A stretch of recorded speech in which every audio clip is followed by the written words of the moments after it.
tous, ravi de vous retrouver pour votre JT sur Monaco Info. Voici les titres de ce mardi 19 septembre. Début aujourd'hui de la 78e session de l'Assemblée générale des Nations unies à New York. Le prince Albert II s'exprimera à la tribune ce mercredi. La crise climatique est l'un des sujets clés de cette semaine de débat, tout comme la protection des océans. Quel avenir pour les plateformes de streaming alors que les prix des abonnements augmentent? Un nouveau modèle économique se met en place. Marianne Lumeau, enseignante et chercheur en économie, nous éclairera à ce sujet. Longtemps oublié, la consigne fait son grand retour. Lancé en juin 2022 en principauté, le concept remis au goût du jour séduit déjà de nombreux consommateurs. Exemple à l'Université internationale de Monaco. Ce soir, nous évoquerons également la lutte contre le cancer du sein à l'approche du mois d'octobre, toujours associée à la campagne Octobre Rose. Natacha Frost-Savio, présidente de l'association Pink Ribbon Monaco, sera notre invitée. Je vous le disais en titre, la 78e session de l'Assemblée générale des Nations unies a débuté ce mardi à New York. Près de 150 chefs d'État et de gouvernement participent à ce rendez-vous annuel lors duquel de nombreux dossiers seront évoqués, comme la crise climatique, les conflits dans le monde et leurs répercussions, les droits humains ou l'égalité des genres, des sujets qui ont alimenté le discours du secrétaire général des Nations unies, Antonio Guterres, lors de l'ouverture des débats. D'autres interventions sont également attendues, comme celle du président ukrainien Volodymyr Zelensky. De son côté, le prince Albert II s'exprimera mercredi après-midi à la tribune de l'ONU, soit mercredi soir pour nous, heure de Monaco. Avant cela, dès son arrivée sur le sol américain, le souverain s'est entretenu avec le consul général de Monaco à New York, Gildo Pastor, et avec Brune Poirson, ancienne secrétaire d'État à la transition écologique et aujourd'hui directrice du développement durable du groupe Accor. Le prince Albert II a également présidé lundi soir le lancement d'une nouvelle collaboration à l'Explorer Club, le reportage sur place d'Alexandra Pani. Les petits États insulaires en développement sont en première ligne des conséquences du changement climatique. Plus de 95% de leur territoire sont des zones maritimes. La menace déjà existante de l'élévation du niveau des mers met en péril leur habitat, mais aussi leurs droits territoriaux et réduit leur accès aux ressources. Il est urgent que des solutions concrètes et pérennes soient adoptées. Les côtes de ces îles sont affectées. Aujourd'hui, on passe notre temps à construire des murs pour pouvoir protéger ces îles. Et là, pour nous, c'est pas une théorie qu'on est en train à déchiffrer, mais c'est la réalité. On protège déjà 32% de l'océan, de notre océan. On a passé à la protection à 100% des mangliers et aussi seagrass. Et là, j'attends à ce que à Abu Dhabi, pour le COP 28, à ce que les promesses seront traduites en action et l'accès aux finances, ça c'est pour nous très important. La principauté soutient la coalition des petits États insulaires en développement pour la nature, créée à l'occasion de la COP15 pour la biodiversité à Montréal. C'est donc naturellement que le prince souverain a coprésidé cet événement où une nouvelle collaboration a été lancée par la Seeds Coalition for Nature et l'Alliance pour la décennie de l'océan. Il n'y a pas assez de connaissances, il n'y a pas assez de science, il n'y a pas assez de recherche, pas assez de capacité pour vraiment gérer de manière durable toutes ces ressources pour le bénéfice de ces pays et les populations. Alors, cet événement ce soir va lancer une nouvelle collaboration qui est créée entre l'Alliance de la décennie de l'océan et cette coalition, justement pour souligner les priorités d'action de ces deux groupes pour vraiment augmenter les connaissances et faire le renforcement de capacité sur les connaissances océaniques dans ces pays. Une collaboration qui doit rapidement se mettre au travail pour proposer des solutions concrètes avant le grand rendez-vous en juin 2025 pour la conférence des Nations Unies sur les océans qui se tiendra à Nice. Il s'était lancé pour défi de parcourir les 7 majeurs en 48 heures. Comprenez franchir les 7 cols des Alpes franco-italiennes et ce pour la bonne cause. Les cyclistes de l'équipe 747 ont remis en début de semaine un chèque de 7 000 € à la présidente de Fight-Aids Monaco, la princesse Stéphanie. Cette somme servira à soutenir les différentes actions de l'association monégasque qui lutte contre le VIH-Sida. Toujours en images, le ministre d'État, Pierre Dartout, a accueilli lundi soir à la résidence une délégation des anciens élèves Sciences Po de Monaco. Et c'est lors de cette réception que l'association monégasque Sciences Po Alumni a été officiellement lancée en présence de ses coprésidents Frédéric Sandretto et Justine Heimann. Un instant particulier pour le ministre d'État étant lui-même diplômé de Sciences Po Paris. C'est une annonce qui a fait grand bruit. Les plateformes de streaming ont annoncé une augmentation de leurs tarifs et des changements de leurs offres à l'automne prochain. Une stratégie assumée par les grands groupes. Bonsoir Marianne Lumeau. Bonsoir. Vous êtes enseignante, chercheur en économie. Comment les géants du streaming expliquent cette hausse de prix ? Eh bien, cette hausse de prix, elle s'explique par plusieurs phénomènes. D'abord, pour un petit rappel historique, les géants du streaming type Netflix et Spotify sont apparus dans notre vie il y a 10 ans. Et il y a 10 ans, on n'avait pas d'usage il y a une dizaine d'années, on n'avait pas d'usage du streaming. Et donc, sur la première phase de ces 10 dernières années, eh bien, ces géants du numérique, ils nous ont réussi à nous convertir d'un non-usage à un usage du streaming musical, du streaming vidéo. Et c'est aujourd'hui largement rentré dans nos habitudes. Ça, c'est la première phase. Et puis, deuxième phase, on arrive aujourd'hui dans une phase où le marché et les consommateurs eh bien, sont venus nombreux sur ces plateformes et qu'il ne reste finalement plus beaucoup de nouveaux consommateurs possibles. On est face à un marché qui serait devenu finalement relativement mature. Et en parallèle, eh bien, Netflix, Spotify ont vu arriver différents concurrents comme Apple Music ou encore Amazon Prime pour le secteur de la vidéo. Et donc aujourd'hui, eh bien, nos plateformes, elles sont face à une concurrence et un marché où on n'a pas beaucoup de nouveaux consommateurs. Et donc, la façon pour elles de s'en sortir, eh bien, c'est d'augmenter le prix de leurs abonnements. Est-ce que cette hausse est une tendance qui va s'installer dans le temps ? Eh bien oui, cette hausse, elle risque de s'installer dans le temps et finalement, elle est le reflet des coûts aussi que subissent les plateformes, des coûts qui augmentent en termes de stockage de leurs données, du contenu qui est disponible sur les plateformes, et puis également l'augmentation des coûts d'acquisition de contenus de plus en plus originaux, que ce soit en production, que ce soit à l'achat. On peut penser par exemple à Spotify qui a investi plus d'1 milliard d'euros dans la production de podcasts actuellement, ou encore de livres audio. Est-ce que la grève des scénaristes actuellement peut avoir aussi un impact sur cette inflation ? Alors, sur l'augmentation des coûts, il va y avoir à un moment donné effectivement une sorte de pénurie. En fait, on ne s'attend pas souvent à avoir de la pénurie dans le domaine culturel puisqu'on a toujours une offre pléthorique. Mais à un moment donné, effectivement, le coût de chaque série, de chaque film, les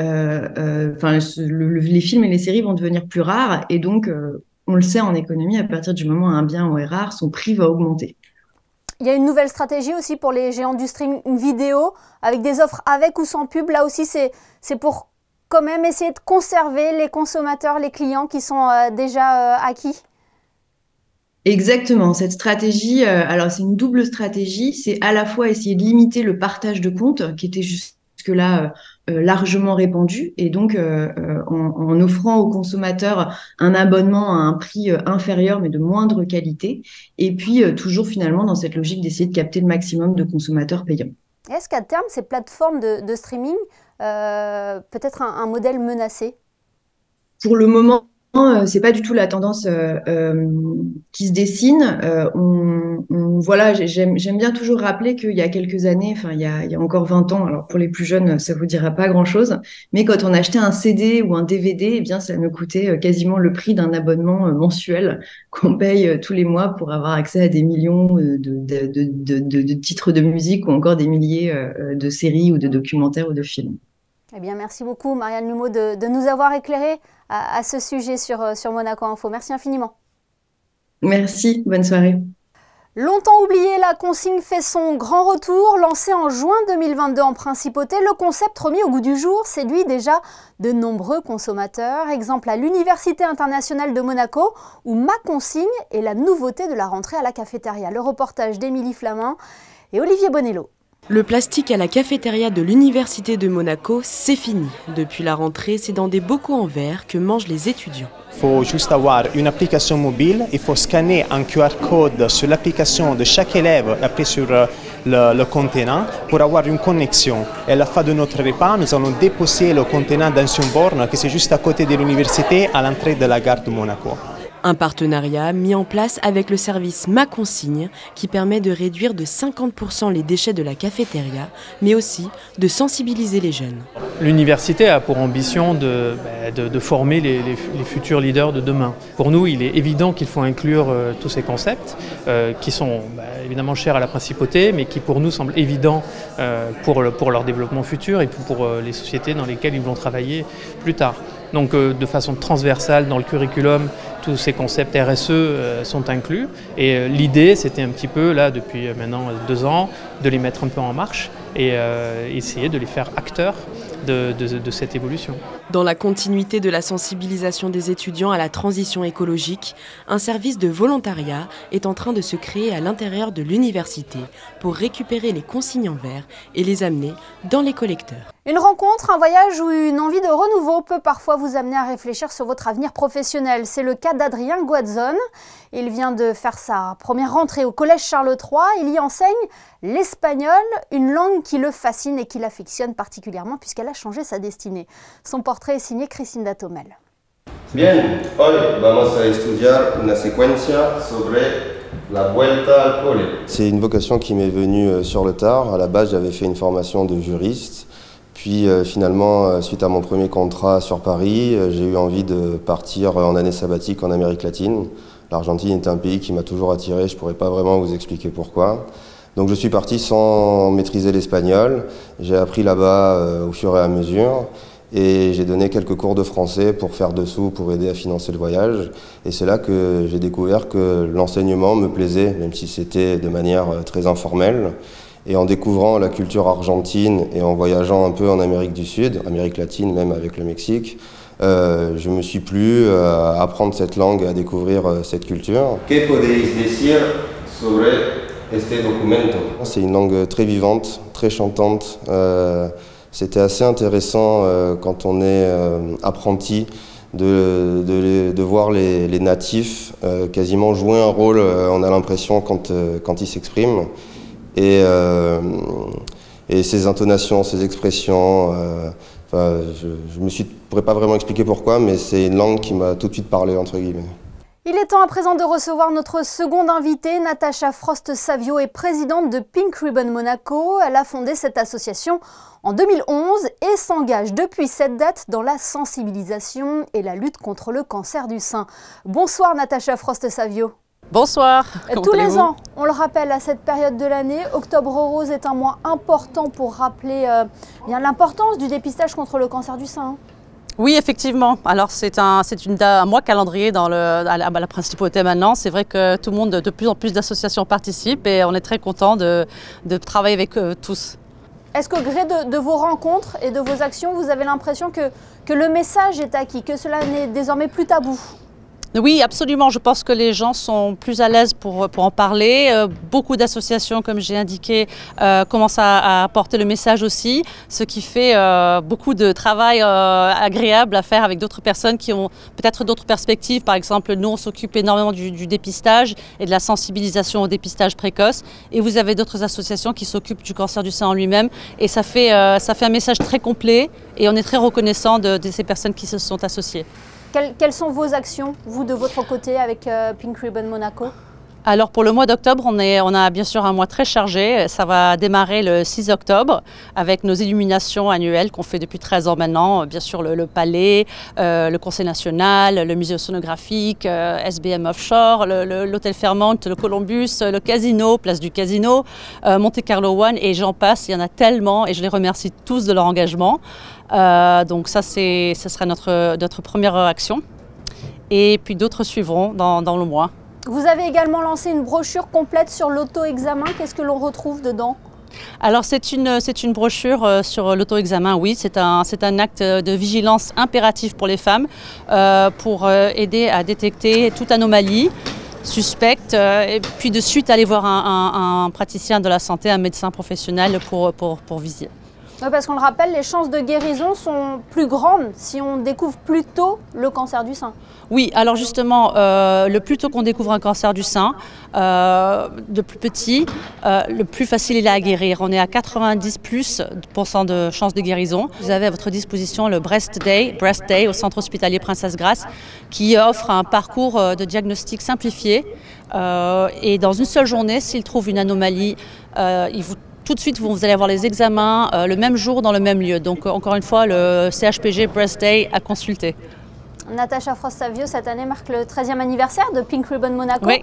Quel regard portez-vous sur l'évolution de votre association ? Bah écoutez, on est parti un peu comme beaucoup de personnes qui commencent avec un message qui n'est pas connu, avec peut-être un peu des gens un peu inquisitifs, on va dire. Mais maintenant, ça fait vraiment partie du quotidien, enfin de l'annuel, et les gens vont de plus en plus savoir ce que représente le ruban rose. Et on est très fiers de notre travail. Et aussi, nous allons travailler avec l'ASM, l'équipe de foot de Monaco, bien sûr, qui nous soutient beaucoup cette année encore. Eh bien, merci beaucoup, Natacha Frost-Savio, d'avoir été notre invitée ce soir sur Monaco Info pour évoquer Octobre Rose et les actions que vous allez mener avec Pink Ribbon Monaco. Merci infiniment. Merci à vous, merci pour votre soutien. Suite de notre série de reportages consacrés aux lieux que vous pourrez découvrir ce dimanche à l'occasion de la Journée européenne du patrimoine en Principauté. Ce soir, coup de projecteur sur la bibliothèque irlandaise Princesse Grace qui prépare plusieurs animations à destination de ses futurs visiteurs autour de la littérature et de la musique. Émilie Flamin vous en dit plus.